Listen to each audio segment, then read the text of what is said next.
Hello everyone, welcome back to the channel. आज के video में हम एचआरएम की यूनिट 1 कंप्लीट करेंगे और ये यूनिट हम डीयू के सिलेबस के अकॉर्डिंग करेंगे। तो स्टार्ट करते हैं meaning and concept of HRM के साथ। एचआरएम का फुल फॉर्म है human resource management. Simple words में एचआरएम का मतलब है ऑर्गेनाइजेशन में काम करने वाले एम्प्लॉयज को मैनेज करना। जैसे किसी कंपनी के पास मशीन्स, बिल्डिंग और टेक्नोलॉजी होती है, वैसे ही एम्प्लॉयज भी कंपनी का एक इम्पोर्टेंट रिसोर्स होते हैं। लेकिन एम्प्लॉयज बाकी रिसोर्सेज से अलग होते हैं क्योंकि ये सोच सकते हैं, डिसीजंस ले सकते हैं और इनोवेशन कर सकते हैं। इसीलिए एम्प्लॉयज को कंपनी का मोस्ट वैल्यूएबल एसेट माना जाता है। एचआरएम का मेन पर्पस होता है राइट एम्प्लॉय को हायर करना, उन्हें ट्रेन करना, उनको मोटिवेट करना और उन्हें ऑर्गेनाइजेशन में रिटेन करना ताकि ऑर्गेनाइजेशन के गोल्स अचीव हो सके। एक सिंपल एग्जांपल लेते हैं। अगर एक कंपनी को सेल्स बढ़ानी है तो HR department talented sales executive recruit करता है, उनको ट्रेनिंग देगा और मोटिवेट करेगा ताकि वो कंपनी की ग्रोथ में कंट्रीब्यूट कर सके। इसी प्रोसेस को एचआरएम कहते हैं। अब नेक्स्ट टॉपिक हमारा ऑब्जेक्टिव्स ऑफ एचआरएम। सबसे पहला ऑब्जेक्टिव है ऑर्गेनाइजेशनल ऑब्जेक्टिव। इसका मतलब है कंपनी के गोल्स अचीव करना, जैसे प्रॉफिट इंक्रीज करना, प्रोडक्टिविटी इंप्रूव करना, ग्रोथ अचीव करना। एचआरएम इंश्योर करता है कि एम्प्लॉयज इफेक्टिवली काम करें। अब सेकंड है फंक्शनल ऑब्जेक्टिव। इसका पर्पस है एचआर डिपार्टमेंट को एफिशिएंटली ऑपरेट करना। कंपनी में जितने एम्प्लॉयज की जरूरत है उतने ही एम्प्लॉयज हायर किए जाए, ना ज्यादा एम्प्लॉयज ना ज्यादा कम, बस जितने की नीड है उतने एम्प्लॉयज हायर किए जाए। नेक्स्ट है पर्सनल ऑब्जेक्टिव। एम्प्लॉयज की भी अपने नीड्स और गोल्स होते हैं, जैसे career growth, promotion, better salary, skill development. HR employees की पर्सनल ग्रोथ में भी हेल्प करता है। Next is social objective.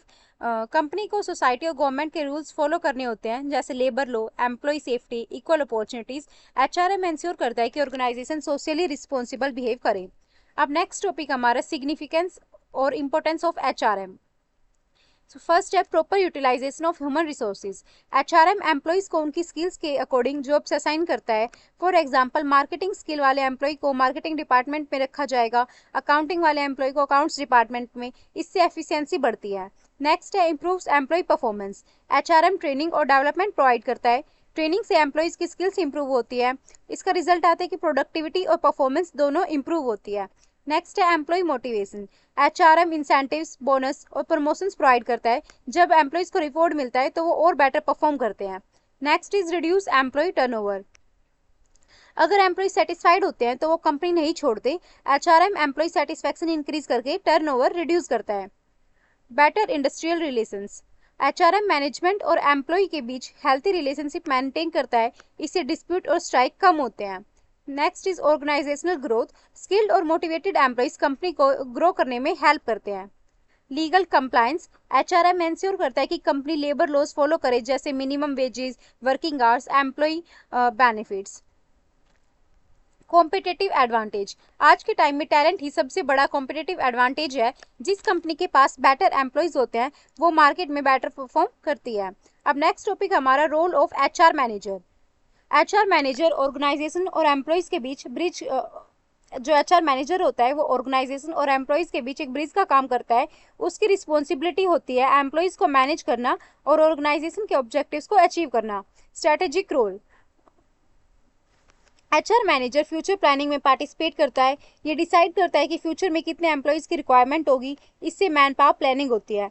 Next is administrative role.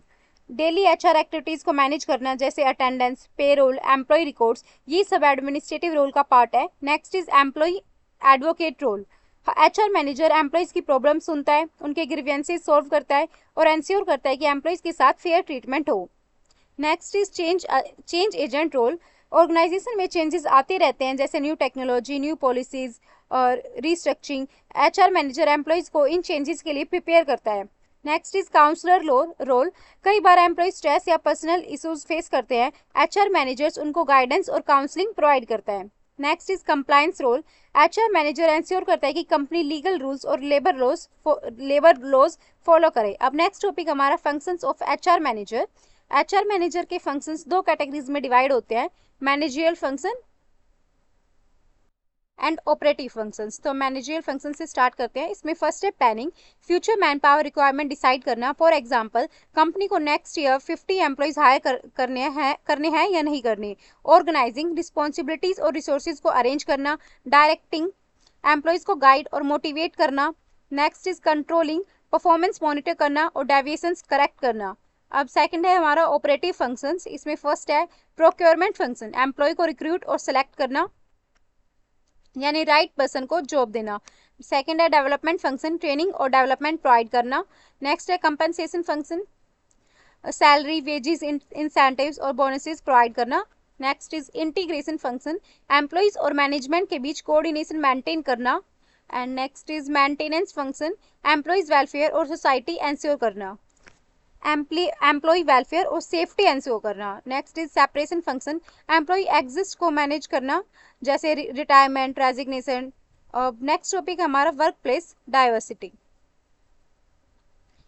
सबसे पहला इशू आता है workplace diversity. Workplace diversity का मतलब है ऑर्गेनाइजेशन में डिफरेंट बैकग्राउंड्स के एम्प्लॉय का होना, जैसे डिफरेंसेस हो सकते हैं जेंडर से related, religion, race, age, language, culture, education.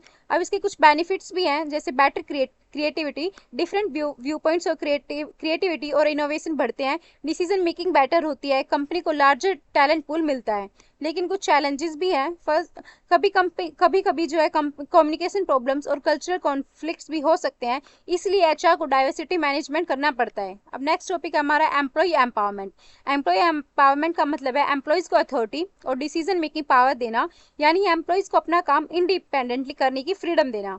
अब इससे बेनिफिट्स क्या होंगे? मोटिवेशन इंक्रीज होगा, कॉन्फिडेंस इंप्रूव होता है, जॉब सेटिस्फैक्शन बढ़ती है, फास्टर डिसीजन मेकिंग होती है। For example, customer care executive को अथॉरिटी दी जाए कि वो कस्टमर कंप्लेंट खुद रिजॉल्व कर सकें।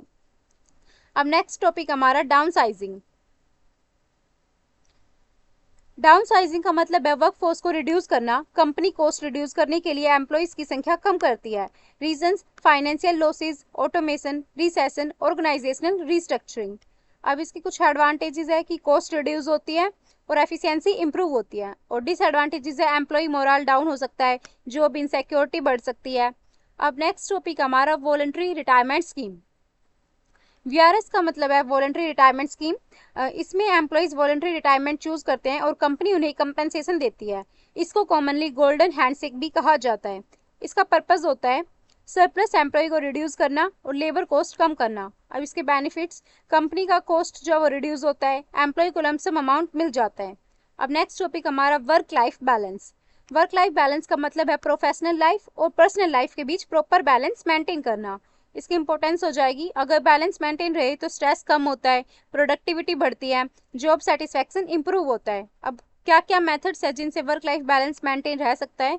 सो फर्स्ट है flexible working hours, paid leaves, remote working, wellness programs. अब नेक्स्ट टॉपिक है work from home. Work from home का मतलब है घर से काम करना। ये कंसेप्ट कोविड-19 के बाद बहुत पॉपुलर हुआ। एम्प्लॉयज इंटरनेट और टेक्नोलॉजी की हेल्प से घर से काम करते हैं। एडवांटेजेस: एम्प्लॉयज के लिए ट्रैवल टाइम बचता है, फ्लेक्सिबिलिटी मिलती है, फैमिली के साथ ज़्यादा टाइम स्पेंड कर सकते हैं। ऑर्गेनाइजेशंस के लिए ऑफिस कॉस्ट कम होती है और वाइडर टैलेंट पूल मिलता है। अब इसकी कुछ डिसएडवांटेजेस भी हैं। एम्प्लॉयज को आइसोलेशन फील हो सकता है, वर्क लाइफ बैलेंस डिस्टर्ब हो सकता है, कंपनी को मॉनिटरिंग और कम्युनिकेशन चैलेंजेस फेस करने पड़ सकते हैं। सो आज की वीडियो में हमने एचआरएम की यूनिट 1 कंप्लीट की, और ये वीडियो सिर्फ उन्हीं स्टूडेंट्स के लिए है जो एग्जाम से 1-2 दिन पहले पढ़कर पास होना चाहते हैं। यहाँ पे मैंने डिटेल एक्सप्लेनेशन नहीं दी है। सो इस वीडियो में हमने एचआरएम की यूनिट 1 कंप्लीट की, और ये वीडियो सिर्फ उन्हीं स्टूडेंट्स के लिए है जो एग्जाम से 1-2 दिन पहले पढ़कर पास होना चाहते हैं। इसमें मैंने डिटेल एक्सप्लेनेशन नहीं दिया है, और अगर आप एग्जाम के लिए प्रिपेयर कर रहे हैं तो ये पूरा unit approx 15 to 20 marks cover कर सकता है। Thank you for watching, and if you found this lecture helpful, don't forget to like, share, subscribe.